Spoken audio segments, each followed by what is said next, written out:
I'm Zuber-Skerritt, the producer of this second series of video programs on postgraduate research and supervision. This video series has been produced simply from recordings of a residential staff development program on postgraduate research and supervision held at the Pan Pacific Hotel on the Queensland Gold Coast in September 1993. The aim of this series is to provide supervisors and postgraduate students with resources to understand and improve their postgraduate studies in their department or institution.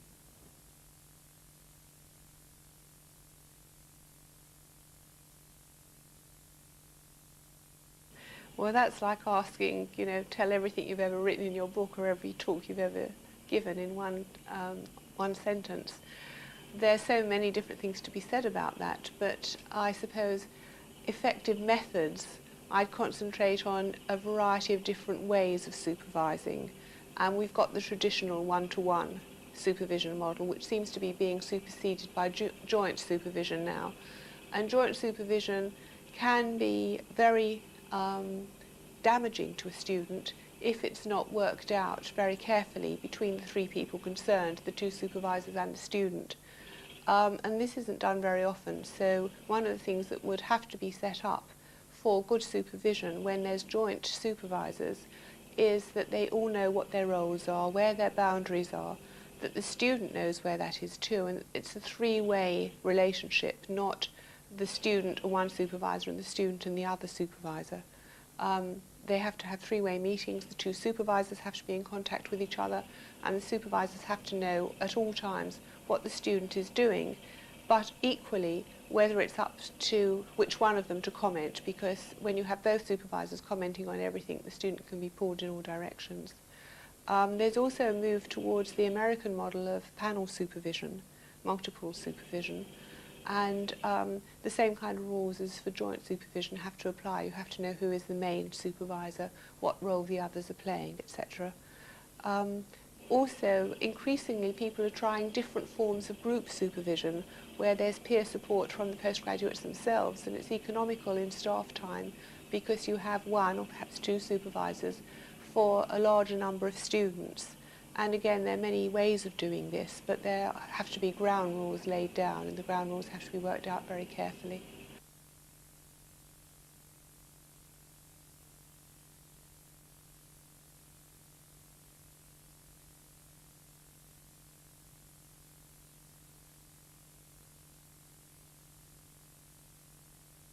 Well, I think there are probably several approaches to staff development that can be taken.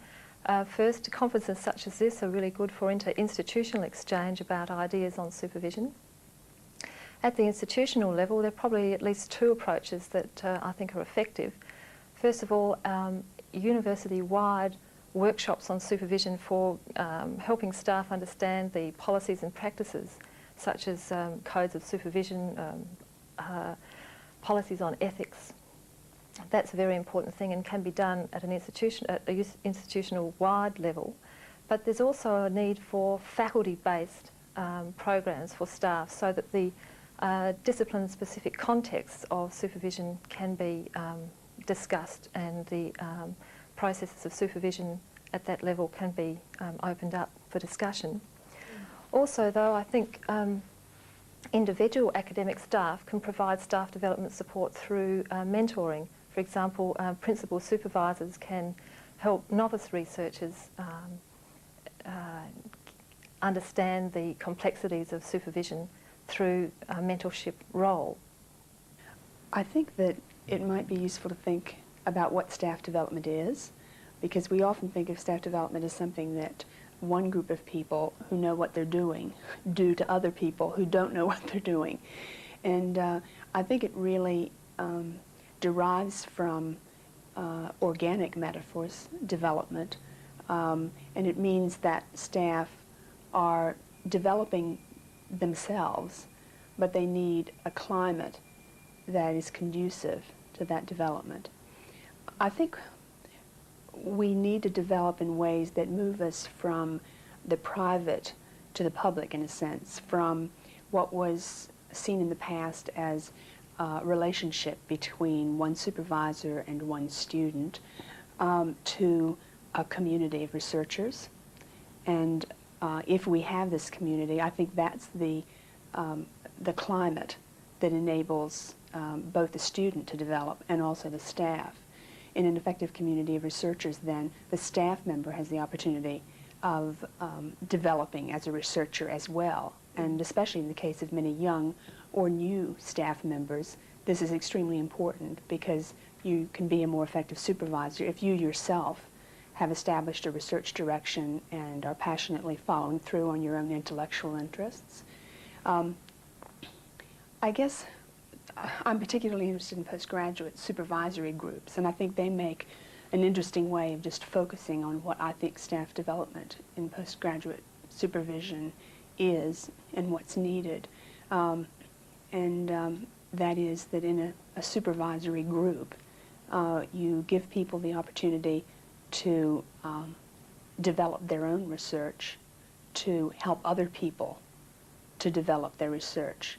And you have both experts, those who know more about research from their own experience, to communicate effectively what they're doing. And this means to communicate the full story, not just the outcome of research or a few steps, but the whole process, so that people know it as a kind of life experience, not just a kind of professional product.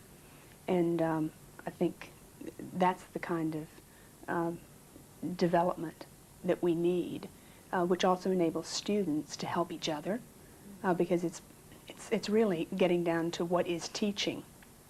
And teaching is helping other people to learn, and learning oneself through helping others and from learning from the experiences of others.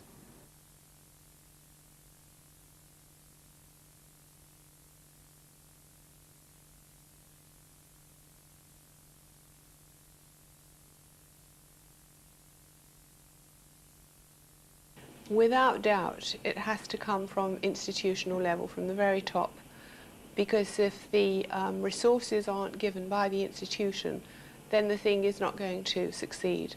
And equally, if the people at the top of the institution aren't seen to be seriously supporting this area of academic development, then it won't succeed.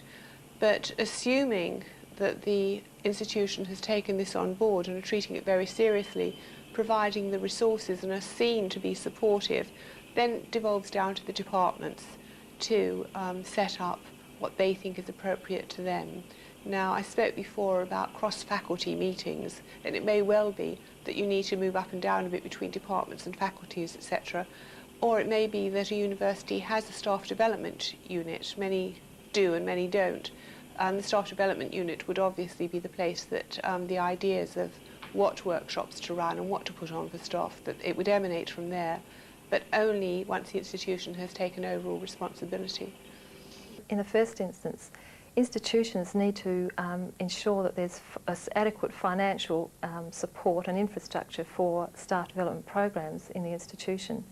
And that could mean, for example, providing funding, ongoing funding for academic staff development units, where professional people in education can provide that support. Then I think that probably a combination of educational developers who have an interest and expertise in the area working with experienced supervisors can provide that support for academic staff. If we talk about someone being responsible for staff development, it implies that there must be a group that will do it to someone else, or at least I feel that could be the way that that question could be interpreted. And I'd like to think of staff development as being something that the staff themselves do, and that the climate must be provided by the university, by other people, other staff, and by the resources that are available. It needs to be possible for staff to have sufficient time to do their own research. They need to have the kind of support and reward for doing good postgraduate supervision. all of those factors enable staff development to take place. So it's really the responsibility of everyone who's involved in the university in helping each other to develop. I think sometimes, too, administrators have a certain perspective, faculty have another, students still another, and a climate that will encourage postgraduate supervision will actually bring those three groups together so that each perspective is brought to bear.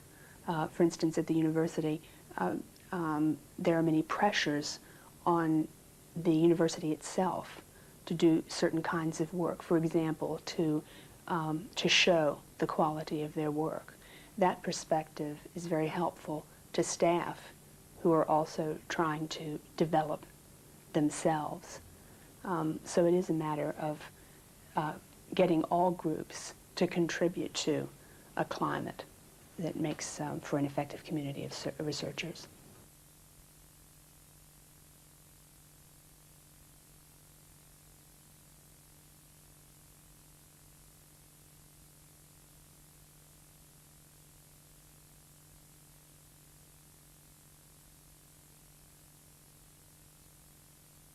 Traditionally, universities have used the one-to-one supervisor-student model for supervision, and this is largely effective, although it does have some drawbacks because it places the burden of responsibility on a single academic. In recent years there have been moves to try to address those deficiencies by having co-supervision or joint supervision. Joint supervision is used for interdisciplinary projects or for projects that involve research outside the university, such as in industry or in government, and so at least two people will be equally responsible for the supervision. Or there can be co-supervision within a university for a single topic, where there'll be a principal supervisor who will have the main responsibility for the supervision of the topic, and a co-supervisor who provides support and can step in if the other supervisor is absent on leave or whatever, or also perhaps can provide some expertise that the principal supervisor doesn't have in a specialist area. Recently I've done myself some research and some practice in collaborative supervision methods, which I think have worked quite well. This involves staff working together as a team to provide research skills training for staff for students on a faculty basis. So there could be here supervisor-student pairs working within a larger group of expertise. The advantage of that is that it provides opportunities for staff development processes as well as the supervision. So staff can learn from each other about various approaches to supervision and exchange ideas, and students have the opportunity to get the benefit of a wider range of academic expertise. Staff development is becoming quite a big issue in postgraduate supervision now, and there's a lot of discussion about the best ways of doing it. I've got my ideas on it, but not everybody will agree with that. I think it's important for people who have had experience of supervision to discuss their experience with each other. I like to run supervision discussion groups, a kind of workshop style, where you get supervisors even from different departments or different faculties, just talking about the process. It doesn't matter if they know about each other's subjects or the content that goes in, but just talking about different problems they've encountered and pet ideas they've got. And it's amazing how very experienced supervisors can learn from each other and are surprised to hear what other people are doing. So that's one strategy. Another is a kind of a workshop, because academic staff don't like to be told what to do and they don't like to be lectured at. But if one can devise tasks that are relevant to the topic and give them an activity, then once again they think about it themselves and they get involved in discussion, which inevitably leads to what I've done and the problems I've got. But also then they allow me to make suggestions once I hear what they've been discussing and the way they've handled the activity I've set them. and then I can give them some input rather than just telling them what to do from the beginning, which they get a bit resentful of. So that would be another way of helping to develop academic staff into better supervisors.